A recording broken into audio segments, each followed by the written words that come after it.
3 BHK का ससुराल। भोपाल शहर में गंगा देवी अपने पति परमानंद के साथ रहती थी। उसके परिवार में उन 2 लोगों के अलावा 5 लोग और थे। उसका बड़ा बेटा राजीव, छोटा बेटा संजय, एक बेटी मेनका, बड़ी बहू शांति और छोटी बहू गौरी। ये 7 लोग अपना सुखी जीवन बिता रहे थे, लेकिन इनको बस एक ही चीज़ की दिक्कत थी, और वो दिक्कत ये थी कि इनका घर बहुत अंदर गलियों में था, बिल्कुल डेड एंड पर, और इनके आसपास ऊंचे ऊंचे मकान थे। हे भगवान, मैं क्या करूं, कुछ समझ में नहीं आ रहा। क्या हुआ बहू, क्यों परेशान है? अरे क्या बताऊं आपको माँ जी। अरे जो हुआ है वही बताएगी ना, और क्या फलों के रेट बताएगी मुझे? नहीं, मेरा वो मतलब नहीं था, मेरी पर्सनल बात है, मैं मैनेज कर लूँगी, आप फिक्र ना करो। हाँ, बढ़िया आई पर्सनल वाली। ठीक है, जो करना है करती रहे। गंगा देवी अपने कमरे में चली गई। तभी वहाँ गौरी की जेठानी शांति आई। क्या हुआ गौरी, क्यों परेशान हो? माँ जी को नहीं बता सकती, पर मुझे तो बता दो। एक्चुअली वो क्या है ना शांति दीदी, मैंने एक चीज़ ऑर्डर करी थी, तो उसकी आज डिलीवरी होने वाली है। ओके, तो दिक्कत क्या है? दिक्कत क्या है? अरे ये कहो कि दिक्कत ही दिक्कत है। डिलीवरी वाला मुझे 3 बार फ़ोन कर चुका है कि कहाँ आना है। मैं उसे कैसे बताऊँ कि कहाँ आना है? मुझे तो आज तक खुद अपना ये पता याद नहीं हुआ। इतनी गलियाँ और इतने मोड़ हैं, और हमारा घर बिल्कुल आखिर में पड़ता है। बेचारा आते आते भूल जाएगा कि वो यहाँ आया क्यों था। हाँ, ये बात तुमने बिल्कुल सही कही, लेकिन ये उसकी जॉब है तो आना तो उसे पड़ेगा। लाओ मैं बात करती हूँ। गौरी ने शांति को फ़ोन लगा कर दिया और उसने डिलीवरी वाले को पता समझा दिया। आखिरकार गौरी का सामान डिलीवर हो ही गया और उसने चैन की सांस ली। घर ऐसी जगह होने की ये तो एक दिक्कत थी ही, पर इसके अलावा उन्हें रोज़ कोई ना कोई दिक्कत होती रहती थी। जैसे एक दिन गौरी कपड़े धोने जा रही थी, तभी गंगा देवी वहीं आती है और कहती है, अरे बहू सुन तो। जी माँ जी कहिए। तू अपने कपड़े धोने जा रही है ना, तो मेरे भी कपड़े धो देना। कल सुबह मुझे कहीं जाना है और ये नीली साड़ी पहननी होगी। ठीक है माँ जी, दे दीजिए। गौरी ने गंगा देवी और अपने कपड़े एक साथ वॉशिंग मशीन में डाल दिए। कपड़े धोकर उसने उन्हें ड्रायर में सुखाने की कोशिश की, लेकिन कपड़े अच्छे से सूखे नहीं। हे भगवान, ये ड्रायर भी ना आधा अधूरा काम करता है। अब इन्हें छत पर डालना पड़ेगा। गौरी कपड़े लेकर छत पर चली गई और वहाँ कपड़े डाल दिए। हालांकि वहाँ भी धूप तो नहीं आती थी, लेकिन उसने सोचा कम से कम हवा से तो सूख ही जाएंगे। फिर जब शाम हुई तो गंगा देवी ने गौरी से कहा, गौरी सुन रही है क्या बहू? जी माँ जी, आ रही हूँ।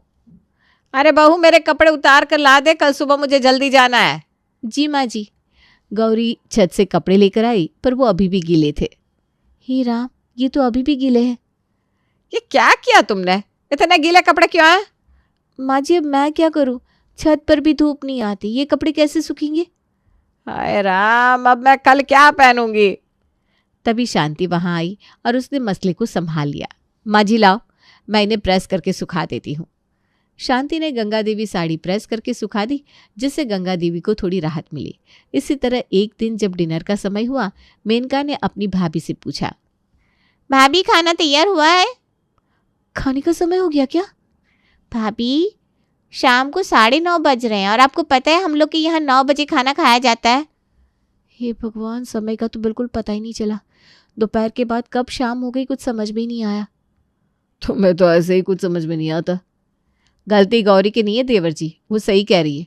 यहाँ इतनी अंधेरी जगह है कि पता ही नहीं चलता कब सुबह हुई, कब दोपहर और कब शाम। ये क्या हो रहा है? खाना क्यों नहीं बना अब तक? भाई, पेट में चूहे कूद रहे हैं। अभी बना देते हैं, समय का ना बिल्कुल पता नहीं चला। I am sorry.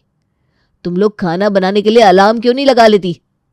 आखिरकार दोनों बहुओं ने जल्दी जल्दी खाना बनाया। खाना देर से तैयार हुआ, लेकिन तब तक सबके चेहरे गुस्से से लाल हो चुके थे। दोबारा ऐसा नहीं होना चाहिए। जी। एक शाम संजय दफ्तर से लौटकर घर आया। थका हुआ चेहरा, ढीली पड़ी टाई और कंधे पर बैग। वो कमरे में दाखिल हुआ तो गौरी कपड़े तय कर रही थी। अरे भाई, मेरी बीवी तो बड़ी मेहनती है, पर मैं सोच रहा हूँ आज ये मेहनत छोड़कर मेरे पास आकर बैठो। क्या चाहिए आपको? तुम्हारा साथ। आओ ना, बैठो ना। चलो आज कुछ दिल की बातें करते हैं। गौरी ने कपड़े किनारे रख दिए और उसके पास बैठ गई, पर उसके चेहरे पर खुशी की जगह एक अजीब सी उदासी छाई हुई थी। क्या हुआ, इतनी उदास क्यों? ऑफिस से लौटते ही तुम्हें हंसता हुआ देखने की आदत है मुझे। क्या बताऊं संजय, ये घर, ये मोहल्ला, ऐसा लगता है जैसे किसी जेल में रह रही हूँ। न कोई आता है न कोई आवाज़ सुनाई देती है। पूरा दिन बस अकेले पड़ी रहती हूँ। कोई खिड़की खोलो तो दीवारें दिखती है। अगर हमारा घर किसी खुली सड़क पर होता तो कम से कम गाड़ियों का शोर तो सुनाई देता। हाँ, ये बात तो सही है, पर क्या करें, घर तो यही है, अब अपना मैं क्या करूँ। आपसे कुछ नहीं होगा, खाना खाकर बस सो जाइए आप। संजय ने थोड़ी देर समझाने की कोशिश की, पर गौरी के गुस्से ने उसे भी चुप करा दिया। वो बेड पर लेट गया और धीरे धीरे सो गया। अगले दिन दोपहर में सभी लोग किसी न किसी काम से बाहर चले गए। घर में सिर्फ मेनका थी जो कि सो रही थी। जैसे ही उसकी आंख खुली उसने देखा कि घर में सन्नाटा पसरा हुआ है। उसने इधर उधर देखा पर कोई नजर नहीं आया। अरे ये सब कहाँ चले गए? कोई है? मम्मी, भैया, कोई सुन रहा है? हे भगवान, ये लोग मुझे अकेला छोड़ गए क्या?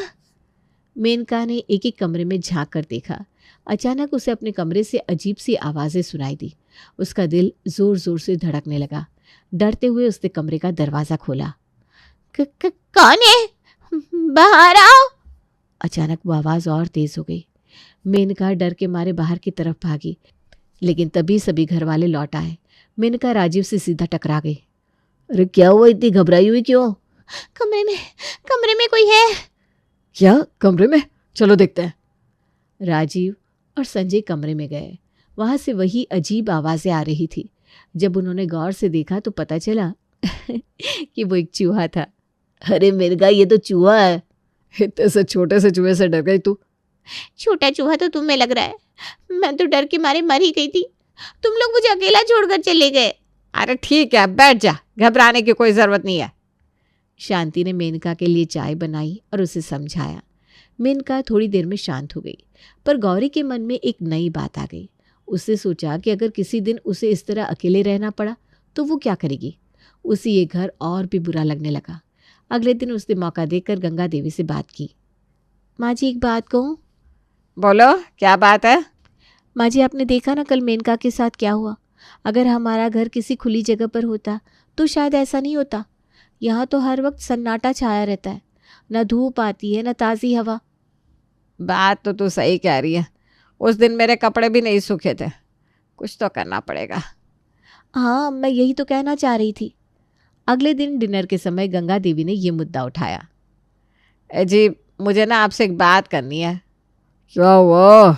बताओ, क्या बात है? मुझे लगता है कि हमें ये घर बदल लेना चाहिए। कोई खुली जगह पर घर ले। यहाँ तो परेशानियाँ ही परेशानियाँ हैं। मम्मी, अचानक ऐसा क्यों? क्या दिक्कत है यहाँ?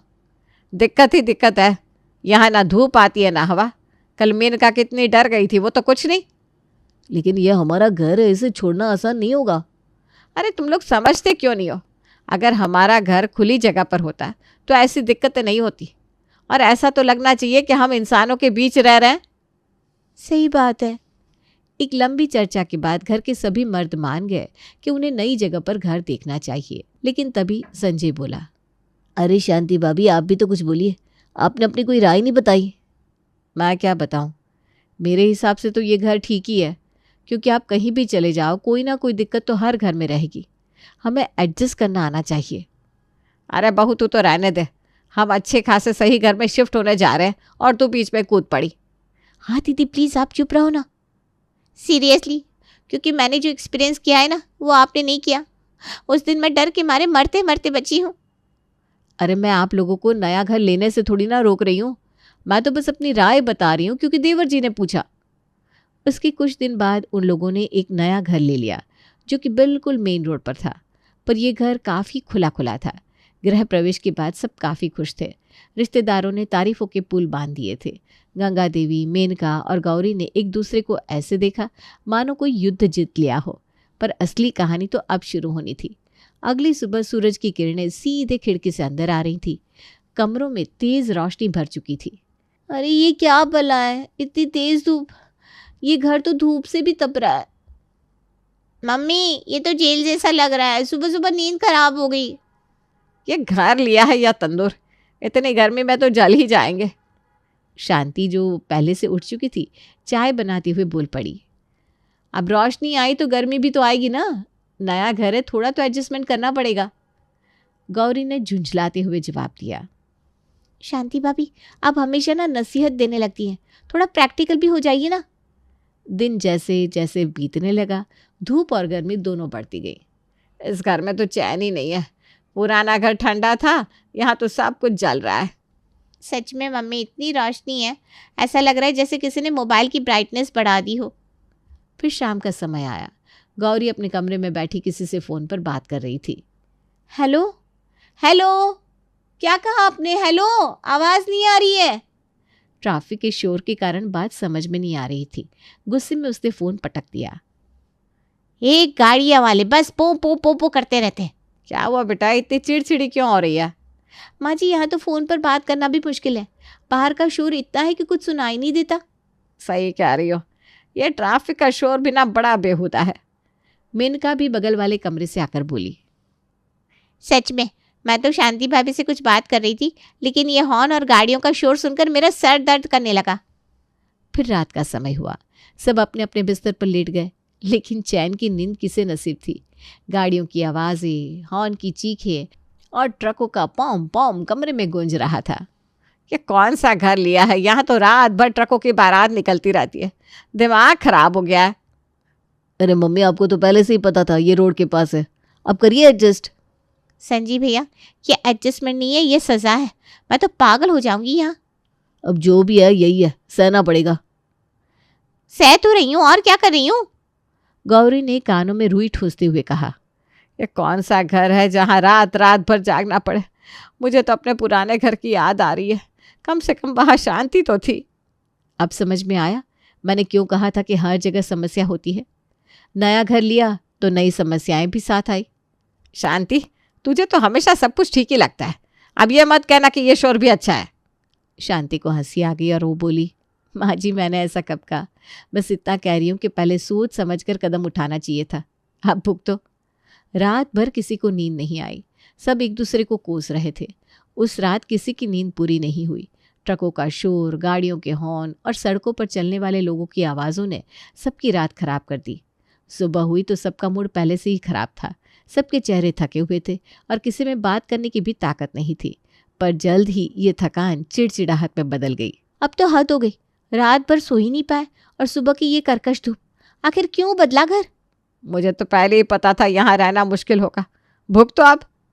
तुम्हें पहले से पता था तो यहाँ क्यों लेकर आ गई हमें? खुद इतना जिद करके यहाँ लाई हो और अब बातें बना रही हो। अरे अरे क्या अरे? अरे आप लोग लड़ो मत। पर ये बात तो सच है कि ये घर हमारे लिए बिल्कुल ठीक नहीं है। रात भर शोर सुनकर तो सिर दर्द होने लगा। संजय सबकी चिड़चिड़ी बातों को सुनते हुए बोला। गौरी, चाय कहाँ है? मेरा सर दर्द से फट रहा है और तुमने अभी तक चाय नहीं बनाई। तो मेरे भी तो सर में दर्द हो रहा है, आज आप खुद बना लो चाय। अरे बहस बंद करो, ऑफिस के लिए देर हो रही है। शांति, गौरी, नाश्ता करवाओ तुम दोनों, फिर हम जाए। गौरी और शांति पैर पटकते हुए किचन में चली गई और नाश्ता बनाकर लाई। संजय और राजीव ने नाश्ता करके अपने अपने बैग उठाए और अपनी पत्नियों से थोड़ी बहस के बाद गुस्से में ऑफिस चले गए। घर में गुस्से और निराशा का माहौल बन गया। दोपहर का समय हुआ तो राजीव के ताऊ आ गए। अरे वाह वाह, नया घर तो बहुत अच्छा है। अब हमारे लिए आना भी आसान हो गया। पुराना घर तो बहुत अंदर था। हाँ भाई साहब, अब सब यहीं मिल बैठ सकते हैं। ताऊ कुछ देर बाद चले गए, लेकिन उनके जाते ही राजीव की चाची आ गई। अरे यहाँ पहुँचना तो बहुत आसान है, सीधा रिक्शा मिल जाता है। भाभी, तुमने बहुत अच्छा किया यहाँ घर लेकर। हाँ, पर थोड़ी गर्मी और शोर है। अरे ये सब तो चलता रहता है। चाची भी अपनी बातों का पिटारा खोलकर चली गई। शाम हुई तो राजीव की मौसी आ गई। बार बार चाय बनाने से गौरी और शांति परेशान हो गई। शांति दीदी, अब मैं और चाय नहीं बना सकती, घर तो मेहमानों का अड्डा बन गया है। गौरी, सब रिश्तेदार हैं, थोड़ा सहन कर लो ना। पर सच कहूँ, परेशान तो मैं भी हो गई हूँ। जो मेनका हमेशा अपने कमरे में छुपी रहती थी, उसे भी अब मेहमानों के पास बैठना पड़ रहा था। अरे यार, ये मेहमान आना कम बंद हो गए। फिर मैं जाकर अपने कमरे में बैठकर मोबाइल चलाऊं। रात हुई और सब सोने चले गए कि राजीव के दादी और दादा आ गए। अरे माँ, पिताजी आप, ये तो बहुत अच्छी बात है। अरे बाप रे, अब ये लोग भी आ गए। चैन की नींद तो बिल्कुल हराम हो गई है। सबने बाहर से तो मुस्कुराकर उनका स्वागत किया, लेकिन मन ही मन घर को कोसने लगे। अगले दिन जब सब अपने अपने काम में व्यस्त थे तो एक अनजान मुसाफिर आ गया। भाई साहब मेरी बाइक खराब हो गई है, ज़रा आपका टूल बॉक्स मिल जाएगा क्या? अब ये क्या मुसीबत है। अब ठीक है देता हूँ, पर जल्दी वापस करना। मुसाफिर के बाद और भी कई लोग मदद मांगने आने लगे। कभी किसी की गाड़ी खराब होती, कभी कोई पानी मांगने आ जाता। सड़क के पास होने के कारण मदद मांगने वालों की कतारें लगती गई। अब ये क्या नया तमाशा है, यहाँ तो सुकून का नाम ही नहीं है। यह सब ना तेरे चक्कर में हो रहा है। तू ही थी जो घर बदलने के पीछे पड़ी थी। अरे मम्मी, अब गौरी को क्यों कोस रही हो? घर तो हमने सबकी मर्जी से बदला है, अब हम सबको भुगतना पड़ेगा। सच में शांति सही कह रही थी, जो है उसी में खुश रहना चाहिए। परेशानियां तो हर जगह होती है। गंगा देवी, मेनका और गौरी को अपनी गलती का एहसास हुआ। उन्होंने शांति से माफ़ी मांगी। शांति, हमने तुझे उस दिन बहुत कुछ सुनाया था, माफ़ कर दे बेटा। अरे माँ जी, इसमें माफ़ी मांगने की क्या बात है। मैं तो बस ये कह रही थी कि हर जगह कुछ न कुछ समस्याएं होती ही हैं। भाभी, अब चलो वापस पुराने घर, वहीं सब ठीक था। गौरी, वहाँ भी तो समस्याएं थी। अब बार बार घर बदलने का कोई मतलब नहीं है। यहीं रहो और एडजस्ट करो। आसपास के लोगों को देखो, सब यहीं रह रहे हैं ना, और खुश भी हैं। हाँ, ये बात तो बिल्कुल सच है। उस दिन सबने एक बड़ा सबक सीखा। अब उन्होंने फैसला किया कि जहाँ है वहीं खुश रहेंगे। धीरे धीरे सबने नए घर की समस्याओं से तालमेल बिठाना शुरू कर दिया और शिकायत करना छोड़ दिया।